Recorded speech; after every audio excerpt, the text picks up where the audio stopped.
Diz assim, quem achou, diga amém. Amém. O Senhor deu a palavra. Grande era o exército. Grande era o exército que anunciavam as boas novas. Reis de exércitos fugiam à pressa. As mulheres que ficavam em casa repartiam os despojos valorosos. Ainda que vocês estejam no curral, serão como a pomba com asas de prata e penas de ouro. Aleluia. Vou repetir esse texto porque ele é o texto base da mensagem.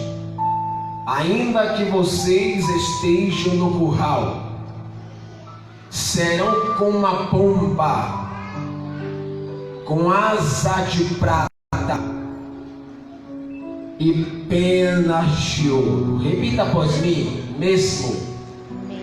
Não, estou sozinho, diga mesmo. Estejamos no curral. Diga assim, eu sou uma pomba com asa de prata e penas de ouro. Vira para esse irmão e diga assim, você entende esse mistério? Você entende esse mistério? Não entende lá não? Coloca a mão no coração assim, diga assim comigo, Espírito Santo, essa é a tua hora. Mais uma vez, Espírito Santo, essa é a tua hora. Só mais uma vez, Espírito Santo, essa é a tua hora. Quem crê que é a hora dele, dá um glória a Jesus, mas dá forte. Amém. Sente, fica à vontade em nome de Jesus.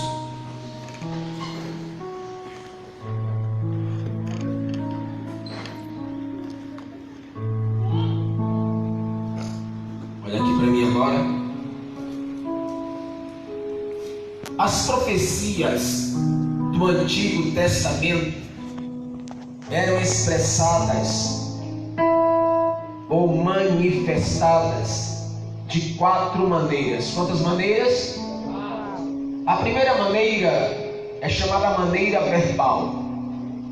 Na maneira verbal, Deus usava 3 tipos de profetas. Quando eu digo tipos de profetas, eu não falo classificações de profetas, eu falo tipos de profetas. Para quem não sabe, no mundo antigo tinha 3 tipos de profetas. O primeiro profeta era chamado profeta de ação. O profeta de ação era o profeta que era usado para produzir milagres. O ministério desse profeta às vezes poderia ser curto, rápido, passageiro, mas ele tinha autonomia, autoridade e poder de Deus até para mexer com a natureza. Por exemplo, o profeta de ação chamado Elias, o profeta de ação chamado Eliseu. Elias e Eliseu foi um profeta de ação. É por isso que Elias profetiza e milagres acontecem, porque Elias é tomado de uma autoridade, de uma autonomia tão grande nos céus, a qual Deus tinha dado para mexer com o povo e a nação de Israel. Para a nação de Israel entender que existia só um Deus todo-poderoso, o Deus eterno, o Jeová Rafá, o Jeová que cura, o Jeová que faz, o Jeová que é. O segundo tipo de profeta era chamado profeta clássico. O profeta clássico era o profeta que ficava diante do rei. O profeta clássico era como se fosse um conselheiro.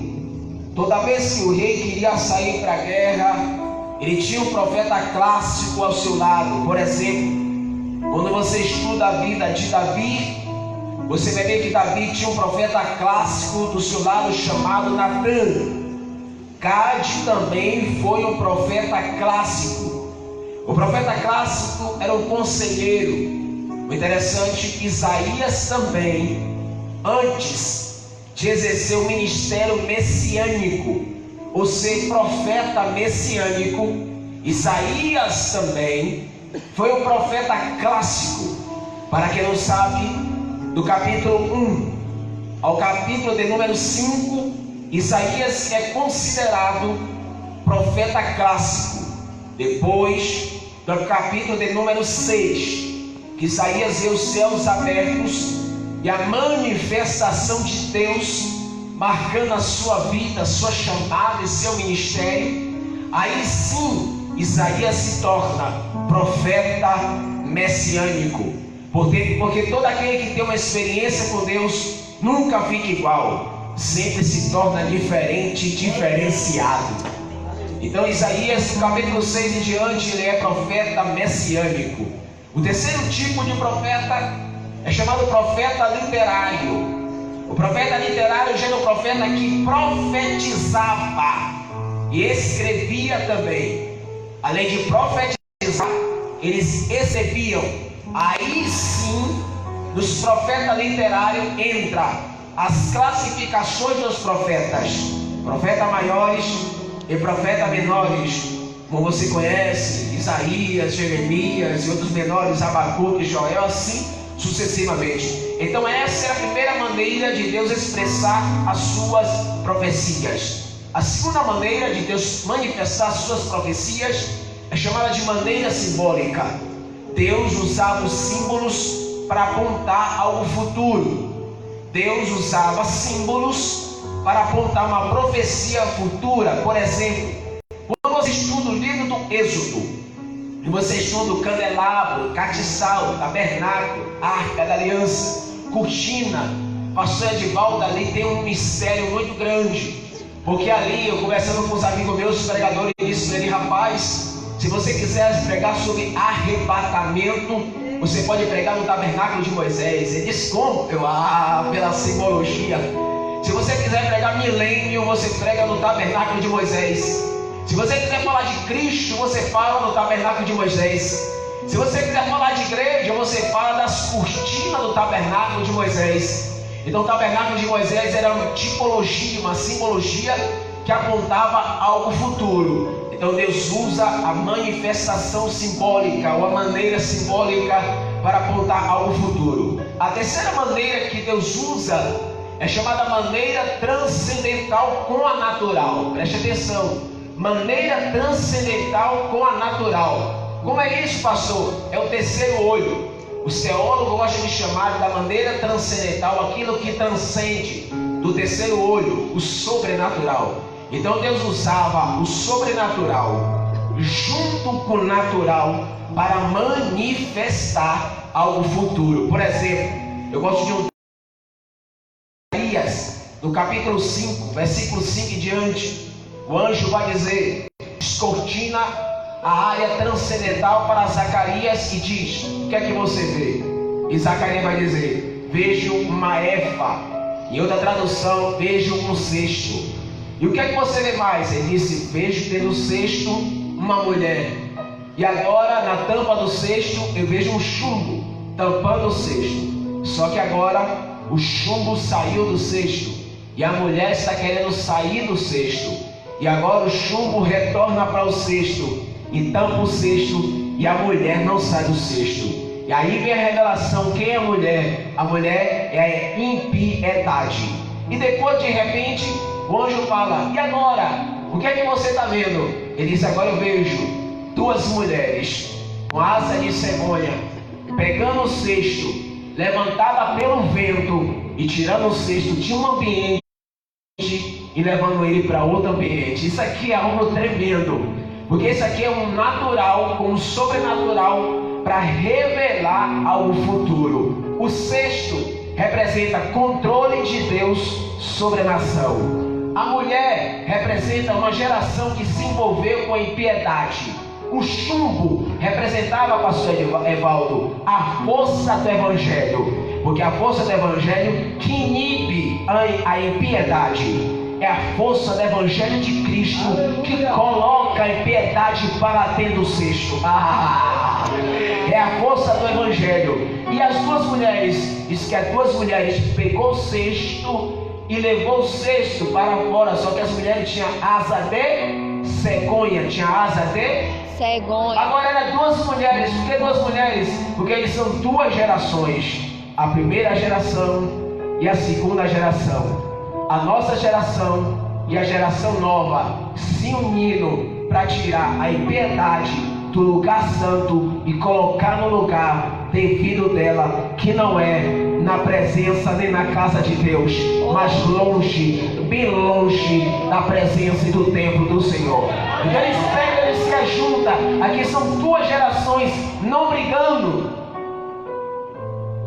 não querendo saber quem é o maior, não querendo saber quem é o melhor, mas uma geração nova se ajuntando a uma geração antiga, uma geração velha que tem história, e dizendo: nós não aceitamos a impiedade. Aleluia, nós não aceitamos a impiedade. Vamos se ajuntar. Só que tem uma coisa: elas só sobem com cesto, porque a asa é asa de cegonha. Diga: asa de cegonha. Por que asa de cegonha? Porque a asa da cegonha, a cegonha, ela depende do vento para produzir voo progressivo. Eu vou repetir: a cegonha precisa do vento, é igual ao avião, para produzir voo progressivo. O vento ali é o espírito. A geração só vai voar junto uma com a outra e conseguir os objetivos pela força do Espírito de Deus. Então ela levanta. Isso aqui é muito lindo. Ela levanta. Olha para seu irmão e diga assim: você faz parte de uma geração poderosa. Diga para ele: e você nem sabe. Diga para ele: tudo que está acontecendo é para nós nos ajuntarmos. Oh, aleluia.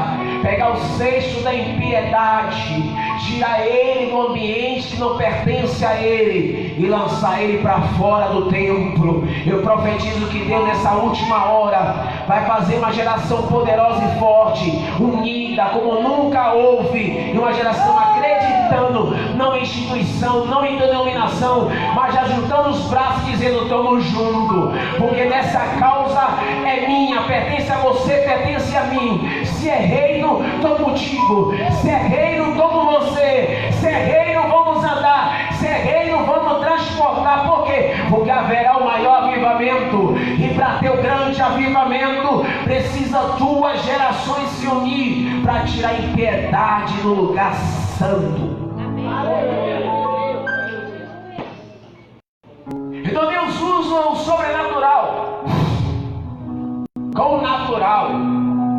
Cesto é natural, mulher é natural, asa de cegonha é natural, tudo isso é natural.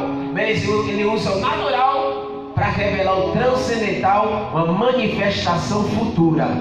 Quarta maneira, Deus usa a maneira factológica para manifestar algo futuro.